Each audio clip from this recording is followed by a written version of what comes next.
میرے عزیز دوستو، میرے بھائی اور میری بہنوں، میں آپ کے پاس چند ضروری باتیں لے کر آیا ہوں۔ تو سب سے ضروری بات وہ یہ کہ جو سمجھنے کی ہے وہ یہ کہ ہم اس دنیا میں کیوں آئے ہیں۔ یہ سب سے امپورٹنٹ بات ہے۔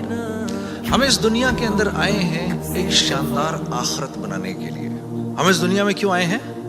ایک شاندار آخرت بنانے کے لیے۔ جو اس نیت سے دنیا میں زندگی گزارتا ہے، اللہ رب العزت دنیا اس کی خود بناتے ہیں۔ انسان اپنی محنت سے اپنی دنیا نہیں بنا سکتا۔ انسان اپنی محنت سے اپنی دنیا نہیں بنا سکتا۔ وہ اپنے آپ کو نہیں بنا سکتا تو باقی دنیا کیا بنائے گا؟ ٹھیک ہے، میں چاہوں کہ میری جوانی کبھی بڑھاپے کی طرف نہ جائے، یہ ہو نہیں سکتا۔ میرا اپنے اوپر تو زور چلتا نہیں ہے۔ نہ میں اپنی مرضی سے آیا، نہ اپنی مرضی سے رہ رہا ہوں، اور نہ اپنی مرضی سے دنیا سے جاؤں گا۔ یہ کیسی دنیا ہے کہ اس کی کوئی بھی چیز میرے قابو میں نہیں ہے۔ آپ یہاں رہتے ہیں، میں کراچی میں رہتا ہوں، کوئی لاہور میں رہتا ہے، کوئی پنڈی میں رہتا ہے، اور آپ کو پتہ ہے کہ یہاں آپ اپنی مرضی سے نہیں آئے ہوئے۔ یہ بھی بڑی عجیب بات ہے۔ قرآن میں اللہ فرماتے ہیں 5 چیزیں ایسی ہیں جس کے بارے میں کوئی نہیں جانتا۔ جو اس کے بارے میں جو بات کر رہا ہے سب غلط کر رہا ہے۔ 5 چیزیں کون سی ہیں؟ سب سے پہلے ان اللہ عندہ علم الساعہ، اللہ کہتے ہیں سوائے اللہ کے کوئی نہیں جانتا قیامت کب آئے گی۔ وَيُنَزِّلُ الْغَيْثَ، بارش نے کب، کہاں اور کتنا برسنا ہے کوئی نہیں جانتا۔ رزق کس کے پاس کتنا پہنچے گا اللہ فرماتے ہیں کوئی نہیں جانتا، صرف میں جانتا ہوں۔ وَيَعْلَمُ مَا فِي الْأَرْحَامِ، ماں کے رحم میں یہ تو معلوم کر لیتے ہیں کہ بیٹا ہے یا بیٹی ہے، لیکن اللہ فرما رہے ہیں یہ نہیں معلوم کر سکتے کتنا جیے گا، کتنا کہاں رہے گا، کیا کھائے گا، کیا پیے گا، نیک ہوگا، بد ہوگا، فرما بردار ہوگا، نافرمان ہوگا۔ اللہ فرماتے کوئی نہیں جانتا۔ پھر اللہ فرما رہے ہیں وما تدری نفس ماذا تکسب غدا، کوئی نفس یہ نہیں جانتا، انسانوں کو چھوڑو، کیڑے مکوڑے بھی یہ نہیں جانتے کہ کل ان کو ان کا رزق کہاں سے ملے گا۔ مجھے نہیں پتا تھا کہ آج میں کھانا یہاں بیٹھ کے کھاؤں گا، کوئی آئیڈیا نہیں۔ اللہ کہتے ہیں کوئی نہیں جانتا۔ پھر اللہ کہہ رہے ہیں 5ویں چیز وما تدری نفس بأی ارض تموت، کسی نفس کو نہیں پتا کہ اس کو موت کب آئے گی اور کہاں آئے گی۔ سلیمان علیہ السلام کے دور میں ملک الموت سے سلیمان علیہ السلام کی بڑی دوستی تھی، تو ملک الموت حضرت اسرائیل علیہ السلام یہ سلیمان علیہ السلام کے دربار میں اکثر آیا کرتے تھے۔ تو ایک دن دربار میں آئے تو ایک آدمی کو بار بار دیکھ رہے، وہ گھبرا گیا۔ کسی کو ملک الموت دیکھے اس کی ویسی جان نکل جائے گی کہ یہ مجھے، اور وہ بھی بار بار دیکھے تو ویسے ہی ہوش اڑ جائیں گے۔ تو اس نے سلیمان علیہ السلام سے کہا کہ جی ملک الموت مجھے بار بار دیکھ رہے ہیں، آپ ایسا کریں مجھے تو ہندوستان پہنچا دیں۔ تو انہوں نے ایک جن سے کہا بھائی اس کو ہندوستان پہنچا دو، تو ہندوستان پہنچا دیا ان کو۔ تو بعد میں سلیمان علیہ السلام نے ملک الموت سے پوچھا کہ تم اس آدمی کو بار بار کیوں دیکھ رہے تھے؟ کہتے میں حیران ہو رہا تھا کہ اللہ نے مجھے کہا کہ اس کی جان ہندوستان میں نکالو، یہ یہاں کھڑا کیا کر رہا ہے؟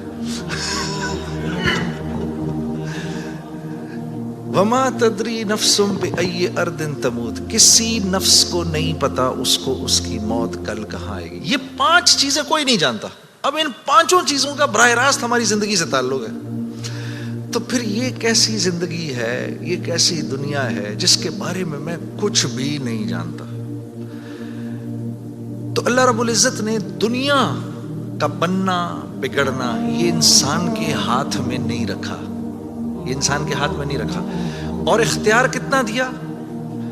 ہم کہتے ہیں نا بھائی انسان کو اختیار ہے، بھائی اختیار کتنا دیا؟ اختیار اتنا دیا، کسی نے حضرت علی کرم اللہ وجہ سے پوچھا کہ حضرت یہ میرے پاس دنیا میں کتنا اختیار ہے؟ کہا ایک ٹانگ اٹھاؤ اپنی، تو اس نے اپنی ایک ٹانگ اٹھا لی۔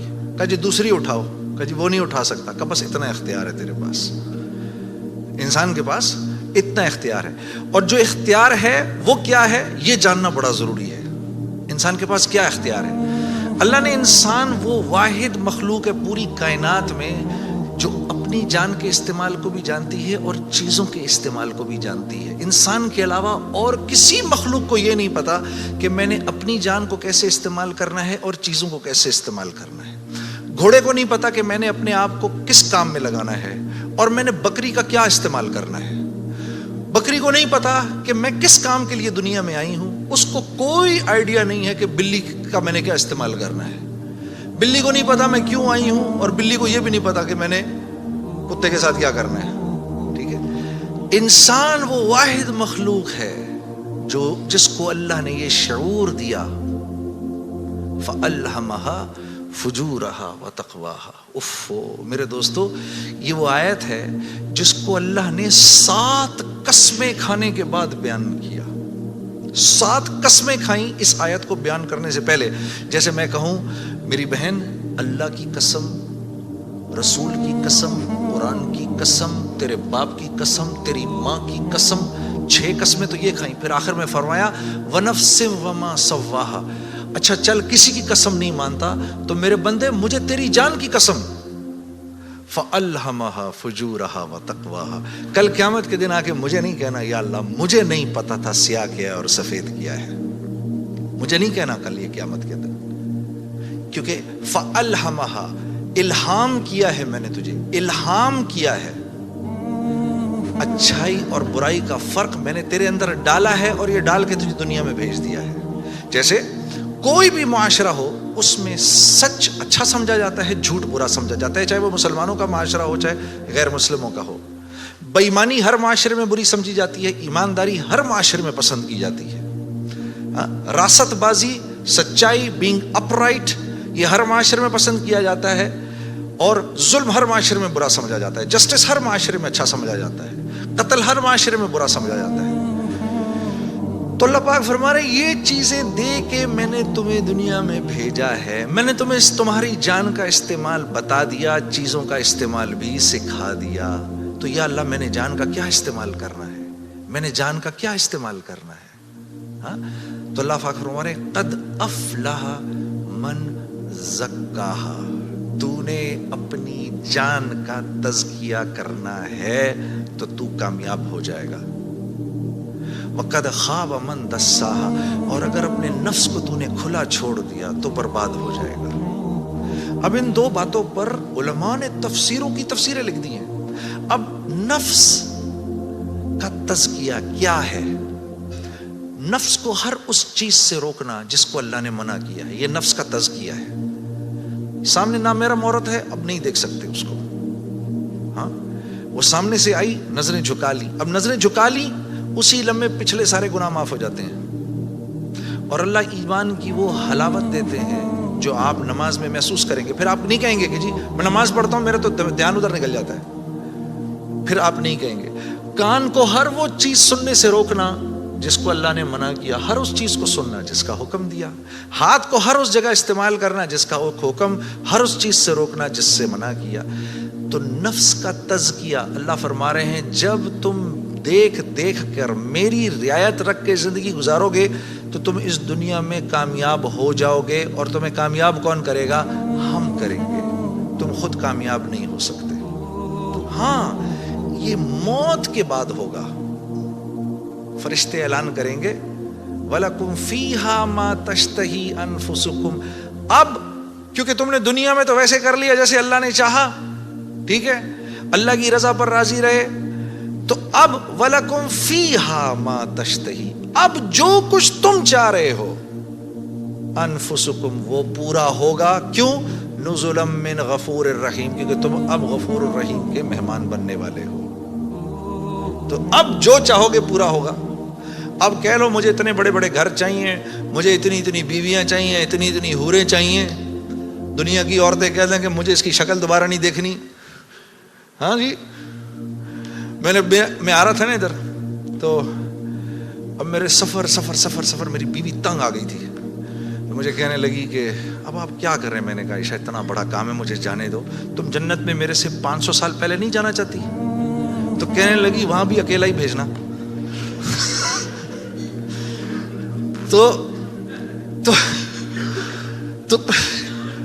پھر مزے ہی مزے ہیں. پھر جو آپ چاہیں گے وہ ہوگا. یہاں پابند کرنا ہے اپنے آپ کو اس دنیا میں، اور پابند کرنا اپنے آپ کو یہ سب سے مشکل کام ہے. یہ سب سے مشکل کام ہے، اپنے آپ کو پابند کرنا.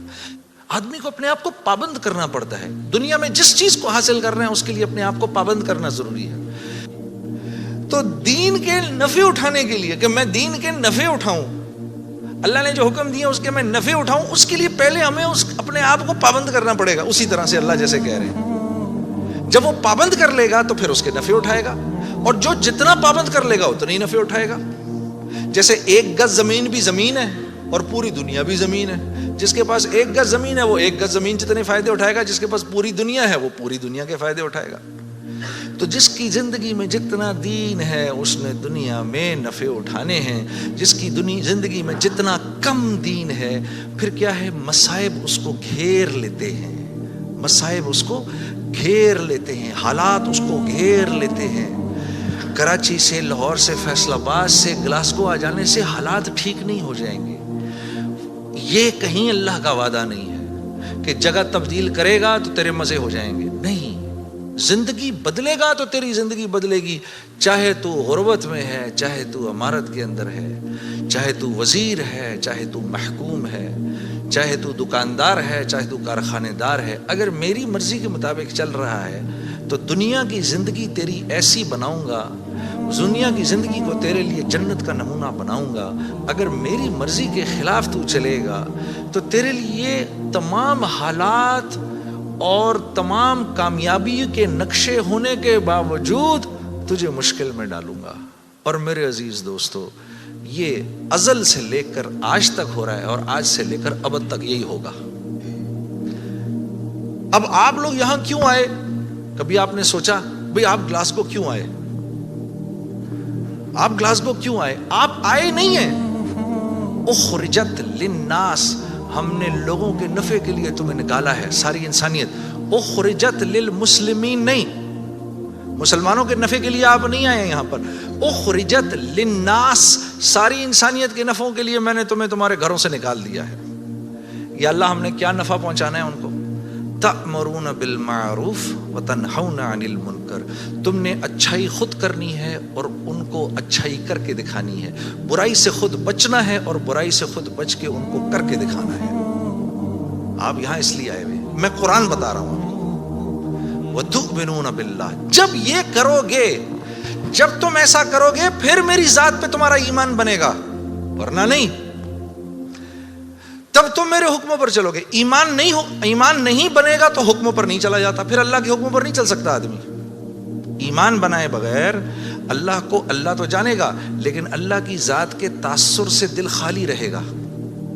تو دل میں ہو اللہ کے غیر کی محبت, اور ہم کہیں یا اللہ تو بھی آ جا ادھر, ایسا نہیں ہوتا. ایک حیادار عورت ہوتی ہے نا, حیادار عورت, وہ پہلے اپنے شوہر کے دل میں اپنی محبت دیکھتی ہے. وہ پہلے اپنے شوہر کے دل میں اپنی محبت دیکھتی ہے دور سے رہ کر. جب اس کو نظر آ جاتا ہے کہ اس کے دل میں میری محبت ہے, پھر قریب آ کے اپنے شوہر کے سینے سے لگتی ہے. لیکن ایک بے باک عورت تو یہ بھی نہیں دیکھتی کہ یہ شوہر ہے یا کون ہے, ڈائریکٹ چھلانگ مارتی ہے. تو اللہ رب العزت اور نیکی, مثال دے رہا ہوں میں, مثال کے طور پر ایک حیادار عورت کی طرح ہوتے ہیں. وہ پہلے آپ کے دل میں اپنی جگہ دیکھے گا, اللہ پہلے آپ کے دل میں اپنی جگہ دیکھتے ہیں. لیکن اگر اس کے اندر اللہ کے غیر کا تعفن ہے, اسی لیے تو پھر نماز میں دل نہیں لگتا. اچھا پھر نماز میں دل نہیں لگتا, پھر تھوڑی دیر بعد شیطان کہتا ہے بھائی کیا یار ٹائم ویسٹ کر رہا ہے یار, چھوڑ کوئی اور کام کر. ادھر اس نے نماز چھڑائی, ادھر شیطان نے نماز چھڑائی, ادھر آپ اور میں گئے کام سے. ادھر نماز گئی, ادھر ہم گئے, بس چھٹی, اب فارغ. اب فٹ بال کی طرح شیاطین کبھی لات ادھر سے ادھر ماریں گے, کبھی ادھر سے ادھر ماریں گے, کبھی ادھر سے ادھر. برکت بھی گئی, زندگی کی برکت گئی, مال میں برکت گئی. جو فجر کی نماز جان بوجھ کے چھوڑتا ہے اس کے چہرے سے اللہ صلحہ کا نور نکال دیتے ہیں. جو ظہر کی نماز جان بوجھ کے چھوڑتا ہے اس کے رزق میں سے برکت ہٹا دی جاتی ہے. جو عصر کی نماز جان بوجھ کے چھوڑتا ہے اللہ اس کے جسم کی طاقت کو سلب کر لیتے ہیں. یہ بیمار رہتا ہے اندر سے, اس کو بیمار رکھتے ہیں. جو مغرب کی نماز جان بوجھ کے چھوڑے گا اس کو اس کی اولاد سے کبھی کوئی نفع نہیں ہوگا, اس کی اولاد ساری زندگی اس کی نافرمان رہے گی. جو عشاء کی نماز جان بوجھ کے چھوڑے گا اس کو کبھی راحت چین کی نیند نہیں آئے گی. تو اس کے علاوہ میں نے دنیا میں کرنا کیا ہے, اور یہی 5 چیزیں چاہیے مجھے دنیا کے اندر.